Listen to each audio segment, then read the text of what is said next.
Odd, thought Adora. Am I coming down with starpox? She pushed the possibility out of her mind and concentrated on Lady Stella. She'd been reserving judgment on the headmistress, determined not to brand her innocent or guilty until all the evidence was in and the findings were incontrovertible. Still, thinking about Lady Stella's powerful, dignified presence made Adora long for her to be innocent. One olive-colored house caught her eye. It stood in a far corner, tucked between two rare and beautiful kaleidoscope trees that were constantly shifting colors. Its lines were simple yet elegant, its color understated but glowing. A calm golden-white light radiated from its windows. "That must be it," she whispered. Libby and Gemma nodded. Adora took a hollow pad out of her coat pocket and quickly sketched a flutter focus.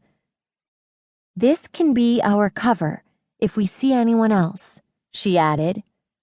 "On the farm, Tessa always chased flutter focuses," Gemma began to prattle, as if they were really working on a class project.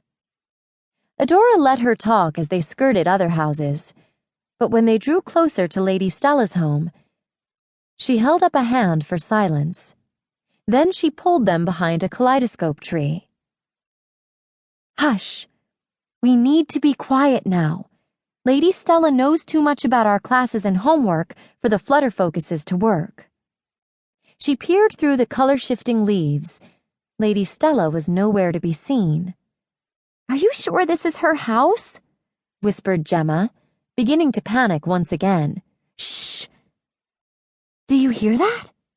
Adora hissed. Straining to listen, they caught the faint click-clack sounds of snipping scissors. "It's coming from the backyard," Libby said in a low voice. The three girls nodded at one another. Then they crept along the side of the house until they reached a corner. Peering around, they saw Lady Stella. She was standing in front of a large, lovely garden, ringed by goldenella trees. Glittery yellow calliopes mixed with orange chatterbursts. Coral-colored Roxylinda flowers twined around the purple Zelda blooms. Glitter bees buzzed between rows, and a sweet fragrance wafted through the air. A dozen pairs of scissors hovered near Lady Stella, as if at rest. Lady Stella sipped from a tall glass of sparkle juice. Then she waved one arm at the scissors. The scissors seemed to bow, then flew from flower to flower, snipping off brittle leaves. Lady Stella worked at a leisurely pace, directing the scissors while more tools hovered nearby, ready to work.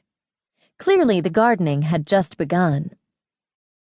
"The garden is huge," Libby whispered. "This could take a very long time." Adora agreed. "Lady Stella won't be going to her office at all this afternoon. We need to tell the others. To the hedge maze." "Okay, who had the bright idea to meet here?" asked Gemma, pouting a bit. Adora, who was standing next to Gemma in front of the maze, held back a smile. "It was me. Bet you wish you had paired with Vega now." Somehow, Vega always knew her way around the maze. A world-class puzzle solver, she actually enjoyed taking tests and figuring out answers.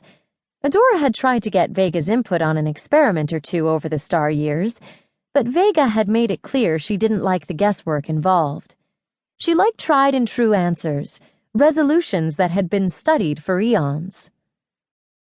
"Don't worry," Adora said, trying to reassure Gemma and Libby, neither of whom had spent much time in the hedge maze. "We'll find our way sooner or later. It's all a matter of trial and error." Linking arms with the younger Starlings, Adora led them through the maze entrance. Inside, the tall hedges seemed to tower even higher. It was impossible to gauge location or get a sense of direction. Paths curved this way and that, twisting and turning at every step. "Should we go right?"